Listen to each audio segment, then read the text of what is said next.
மீன ராசிக்காரர்களுக்கு ஒரு அருமையான காலகட்டம் அப்படின்னு சொல்லலாம். ஒரு 4 விஷயத்தை தவிர மற்ற விஷயங்கள் எல்லாமே பரவாயில்லையா இருக்குது. அந்த 4 விஷயத்தில் கொஞ்சம் எச்சரிக்கையாகவும் கொஞ்சம் எச்சரிக்கைன்னு கூட சொல்ல முடியாது, ரொம்பவே எச்சரிக்கையாகவும் சில ஆபத்தான விஷயங்களை தவிர்த்து கொஞ்சம் ஸ்டெப்பை கொஞ்சம் பார்த்து எடுத்து வைக்கக்கூடிய ஒரு காலகட்டமாக இருக்குதுங்க. வீடு கட்டணும் அப்படின்னு ஆசைப்படுறவங்களுக்கு ஒரு அருமையான காலகட்டமாக இந்த காலகட்டம் உங்களுக்கு அமையுது. வண்டி வாகனம் வாங்கக்கூடிய காலகட்டம், நிலபலங்கள் கிரயங்கள் நடக்கக்கூடிய காலகட்டம், பூர்வீக சொத்து வழக்குகள் எல்லாமே தீரக்கூடிய காலகட்டம், பூர்வீக சொத்தினால் நன்மை பெறக்கூடிய ஒரு காலகட்டம், உங்களுடைய தாய் தந்தையர் மூலமாகவும் மாமனார் மாமியார் மூலமாகவும், அதாவது உங்களுடைய பெண்களாக இருந்தாலும் சரி ஆண்களாக இருந்தாலும் சரி, தாய் தந்தையர் மூலமாகவும் மாமனார் மாமியார் மூலமாகவும் லாபகரமான விஷயங்கள் நடக்கும். அப்படின்னா என்னது, பூர்வீக சொத்துக்கள் வந்து உங்களுக்கு கைக்கூடி தரத்துக்கான ஒரு காலகட்டமாக இருக்கும். விட்டு போன தொகைகள் எல்லாம் கைக்கு வரக்கூடிய ஒரு காலகட்டம். யார்கிட்டயாவது அமௌண்ட் கொடுத்துருப்பீங்க, அந்த அமௌண்ட் வருமா அப்படின்னு நினச்சிட்டு இருப்பீங்க, அந்த அமௌண்ட் எல்லாம் கைக்கு வந்து சேருங்க. அந்த மாதிரி ஒரு காலகட்டமாகவும் அமையுது. பூர்வீக சொத்து வழக்குகள்லேருந்து கொஞ்சம் விடுவிக்கிறதுக்கான ஒரு நேரம் அப்படின்னு சொல்லலாம். அது ஒரு சிலருக்கு பாசிட்டிவாகவும் ஒரு சிலருக்கு அப்படியே உல்ட்டாவாகவும் இருக்குது இந்த மீனராசிக்கார். அது ஏன் சார் ஒரு சிலருக்கு நல்லதாகவும் ஒரு சிலருக்கு இப்படி அமையுது அப்படின்னா, தசாபுத்தியினுடைய வேறுபாடுகள் படி உங்களுடைய கட்டங்களினுடைய அசைவுகளின் படி அது நடக்குதுங்க. ஏன்னா மீனராசியில் இருக்கிற எல்லாருக்கும் ஒரே மாதிரி நடக்கிறதில்ல. காரணம் என்ன, தசாபுத்தி வேறு, நட்சத்திரம் வேறு, லக்கினம் வேறு. ஸோ அதுக்கு தகுந்தாற் போல தான் உங்களுடைய அசைவுகளும் நகர்வுகளும் நடக்குதுங்க. ஸோ அதை வந்து தெரிஞ்சுக்கணும் அப்படின்னா கீழே டிஸ்கிரிப்ஷன் நம்பர் கொடுத்து நீங்கள் ஃபோன் பண்ணி பேசி தெரிஞ்சிக்கலாம். அப்படி இல்லை சார் நான் லோக்கல்லே பார்த்துனா லோக்கலில் பார்த்துக்கலாம். லோக்கலில் பார்த்து சாட்டிஸ்ஃபை ஆகாதவங்க அந்த ஜாதகத்தை வந்து நீங்கள் கீழே நம்பருக்கு ஃபோன் பண்ணி பேசி தெரிஞ்சு நீங்கள் வந்து பார்த்துக்கலாங்க. இந்த ராசிக்காரங்களுக்கு எதை தொட்டாலும் சின்ன சின்ன அசைவுகளும் சின்ன சின்ன ஜர்க்கும் ஆகும். காரணம் என்ன, இந்த ராசிக்காரர்கள் எப்போ எதை பண்ணாலும் கொஞ்சம் கவனத்தோடையும் கொஞ்சம் நிதானத்தோடையும் பண்ணும் அப்படிங்கிற ஒரு காலகட்டம். ஆனால் இங்கே நிதானத்தோடு பண்ணுறதில்ல. ஏன், ஒரு படபடப்பு, ஒரு பரபரப்பு, ஒன்று புதுசாக பண்ணுறோம் அப்படிங்கிற ஒரு எக்ஸைட்மெண்ட்டில் நீங்கள் வந்து பண்ணிடுவீங்க. அதே மாதிரி வார்த்தைகளை ஒருத்தர்கிட்ட பேசும்போது பார்த்து விடணும். அது சில நேரங்களில் சண்டையில் உங்களுக்கு முடியறதுக்கான வாய்ப்புகள் அதிகம். சொந்த பந்தங்களுக்குள்ள வார்த்தைகள் விடும்போது சண்டைகள் வரதுக்கான வாய்ப்புகள் அதிகம். அதை கொஞ்சம் பார்த்துக்கணும். கணவன் மனைவிக்கிடையே தேவையில்லா சண்டைகள் இருக்கிறதுக்கான வாய்ப்புகள் அதிகம். அதனால் அந்த வார்த்தைகளை கொஞ்சம் கவனமாக செலுத்தணும்.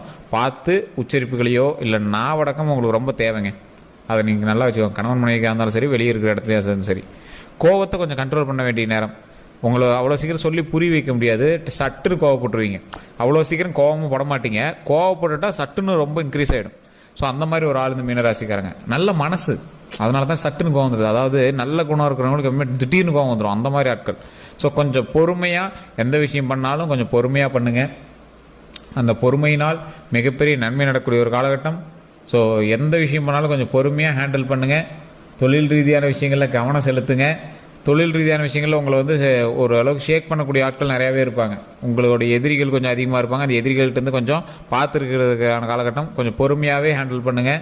அந்த விஷயத்தில் மட்டும் கொஞ்சம் ரொம்ப ஜாக்கிரதை தேவை. தொழில் ரீதியான விஷயங்களில் உங்களுடைய கூட வேலை செய்கிறவங்களா இருக்கட்டும் சரி, உங்கள் கீழே வேலை செய்கிறவங்களா இருக்கட்டும் சரி, இல்லை சக தொழிலாளர்களாக இருக்கட்டும் சரி, இல்லை உங்களை போலவே வேலை செஞ்சுட்டு இருக்கிற வெளியூர் ஆள், அவர்கிட்ட அப்பப்போ லிங்கில் தான் இருக்கீங்க அப்படின்னா அதெல்லாம் கொஞ்சம் பார்த்து சரிவர பார்த்துட்டு இருக்க வேண்டிய காலகட்டம். இந்த ராசிக்காரர்கள் எதை செய்தாலும் கொஞ்சம் பக்குவமாக பொறுமையாக பண்ணீங்க அப்படின்னா அப்படியே ஒரு டாப் டக்கர் லைஃப் வந்துடுங்க.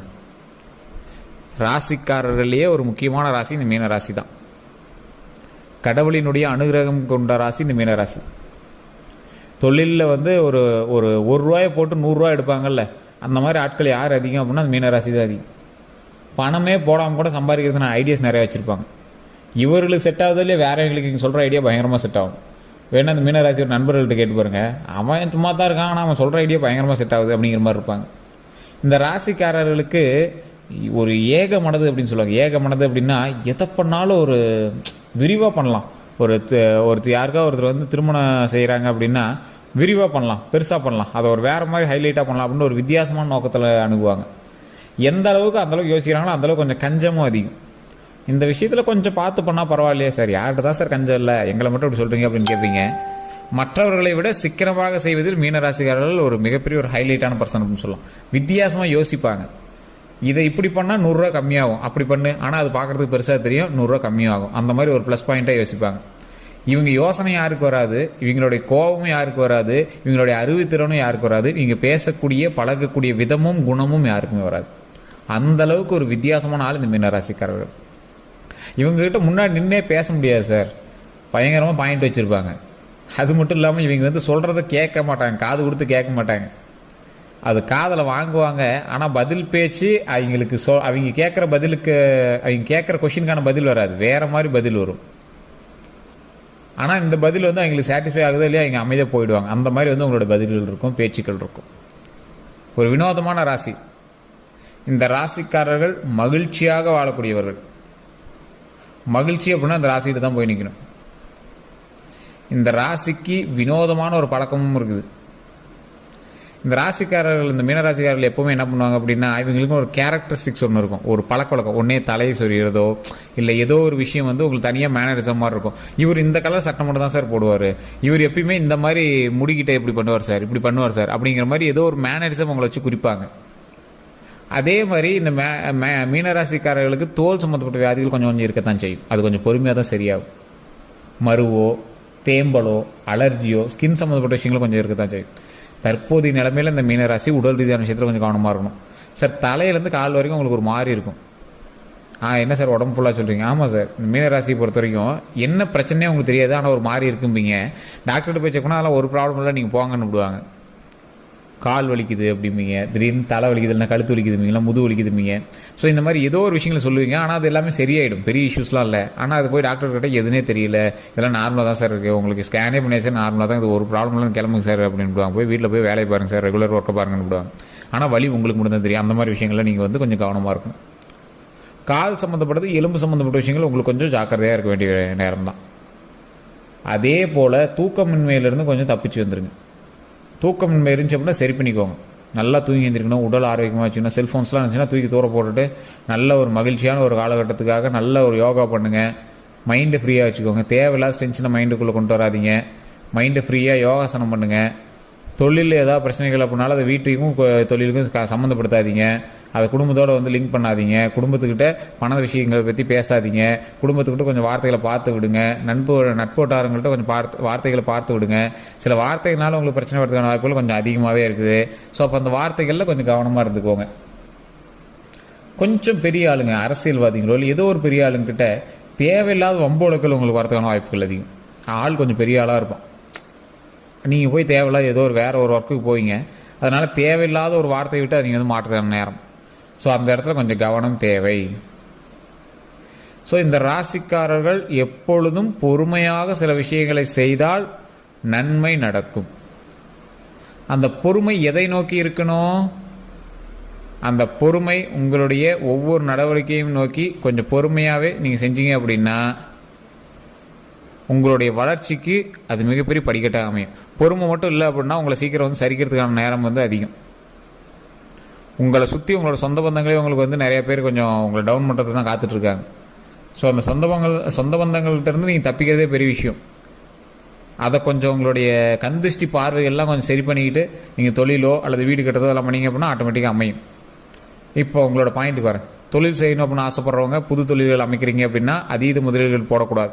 இந்த சமயத்தில் கூட்டு தொழில்கள் ஆகவே ஆகாது. உங்களுக்கு தற்போதைய நிலைமையில் கொஞ்ச நாள் கழித்து நீங்கள் வந்து ஜாதகம் பார்த்துரோட பண்ணிக்கலாம். தற்போதைய நிலைமையில் கூட்டு தொழில்கள் ஆகாது. ஏற்கனவே கூட்டு தொழில் பண்ணிட்டுருங்க அப்படின்னா சின்ன சின்ன பண பிரச்சனைகள் வரதுக்கான வாய்ப்புகள் அதிகம்.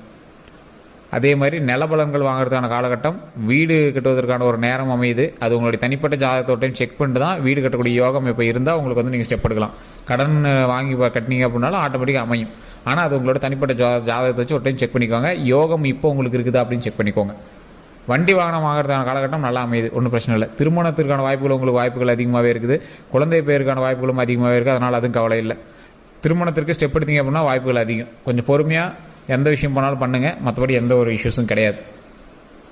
இந்த ராசிக்காரர்கள் டாக்குமெண்ட் சம்மந்தப்பட்ட விஷயத்தில் கொஞ்சம் எச்சரிக்கையாக இருங்க. பேர் மாற்றுறது, ஒரு பேன் கார்டுக்காவது நீங்கள் ஒரு எரர்னாவது சரி பண்ணியிருப்பீங்க, ஆதாராவது ஒரு நம்பராவது லிங்க் பண்ணியிருப்பீங்க. இந்த காலகட்டத்தில் மீனராசி டாக்குமெண்ட்டில் பேர் மாற்றுறது, பட்டாவில் பேர் மாற்றுறது, பத்திரத்தில் பேர் மாற்றுறது, இந்த மாதிரி நிறைய விஷயங்கள் வந்து உங்களோட இதில் போயிட்டுருக்கு. அதை மட்டும் கொஞ்சம் எச்சரிக்கையாக பண்ணுங்கள். மற்றபடி எந்த ஒரு இஷ்யூஸும் கிடையாது. இந்த ராசிக்காரர்கள் குலதெய்வ வழிபாடு பண்ணியே ஆகணும். அதே மாதிரி எந்த கோயிலுக்கு போனீங்க அப்படின்னாலும் துர்க்கை அம்மன் இருப்பாங்க. துர்க்கை அம்மன்கிட்ட வந்து 2 நெய் விளக்கேற்றி துர்க்கை அம்மன் வழிபாடு கண்டிப்பாக பண்ணுங்கள். அதனால் மிகப்பெரிய நன்மை காத்துட்ருக்கு. துர்க்கை அம்மன் வழிபாடுனால மிகப்பெரிய நன்மை அடைஞ்சவங்க நிறைய பேர் இருக்காங்க. ஸோ கண்டிப்பாக அதை ட்ரை பண்ணுங்கள். 2 நெய் விளக்கேற்றி அந்த துர்க்கை அம்மன்கிட்ட வழிபாடு பண்ணுங்கள். ரொம்ப ரொம்ப நல்லது. ஓம் துர்க்கை அம்மனை போற்றி, ஓம் துர்க்கை அம்மனை போற்றி, ஓம் துர்க்கை அம்மனை போற்றி அப்படின்னு மறக்காமல் 3 டைம் அந்த சுற்றி வரும்போதும் சரி, அல்லது நீங்கள் எப்போயாவது வீட்டில் ஃப்ரீயாக இருக்கும்போதும் சரி, இதை உச்சரிச்சிட்டே இருங்க. ரொம்ப ரொம்ப நல்லது. துர்க்கை அம்மன் வந்து எப்பவுமே ஒரு பக்கத்துலேயே இருந்து அதை வந்து ஹெல்ப் பண்ணுவாங்க. ரொம்ப நன்மை தருவாங்க. உடல் ஆரோக்கியத்தை அதிகப்படுத்தி கொடுப்பாங்க. உடல் நல்லபடியாக வச்சுக்காங்க. நீண்ட ஆயுள் கொடுப்பாங்க. ஸோ துர்க்கை அம்மன் வழிபாடு மிகப்பெரிய ஒரு நல்ல ஒரு ராஜ வழிபாடு அப்படின்னு சொல்லுவாங்க. அரசர்கள் எப்பவுமே கோயிலை சுற்றி வரும்போது வழிபடுறதுக்காகவே பெரிய பெரிய தெய்வங்களோட சிலைகள் எல்லாத்தையுமே சுற்றி வச்சுருப்பாங்க. அது பெரிய தெய்வத்திலே முக்கியமான தெய்வம் துர்க்கை அம்மன். ஸோ சுற்றி வரும்போது துர்க்கை அம்மன் வழிபாடு பண்ணிட்டு நீங்கள் வந்து மற்ற விஷயங்கள் பண்ணிங்க அப்படின்னா மிகப்பெரிய நன்மை நடக்கும். போருக்கு போகும்போது துர்க்கை அம்மன் வழிபாடலாம் அவ்வளோ நல்லது. உயிரை காப்பாற்றி கொடுக்கக்கூடிய அம்மன் ஒரு துர்க்கை அம்மன். ஸோ அதனால் எப்போவுமே வந்து துர்க்கை அம்மன் வழிபாடு பண்ணுங்கள், ரொம்பவே நல்லது. வேறு எந்த ஒரு கருத்துக்கள் இருந்தாலும் மறக்காமல் கீழே டிஸ்கிரிப்ஷனில் ஃபோன் நம்பர் கொடுத்துருங்க, அந்த ஃபோன் நம்பருக்கு ஃபோன் பண்ணி பேசி தெரிஞ்சுக்கலாம். அதே மாதிரி நம்மளோட சேனலை சப்ஸ்கிரைப் பண்ணாமல் இருந்தால் சப்ஸ்கிரைப் பண்ணிக்கோங்க, பக்கத்தில் பெல் பட்டனை மறக்காமல் ப்ரெஸ் பண்ணிக்கோங்க.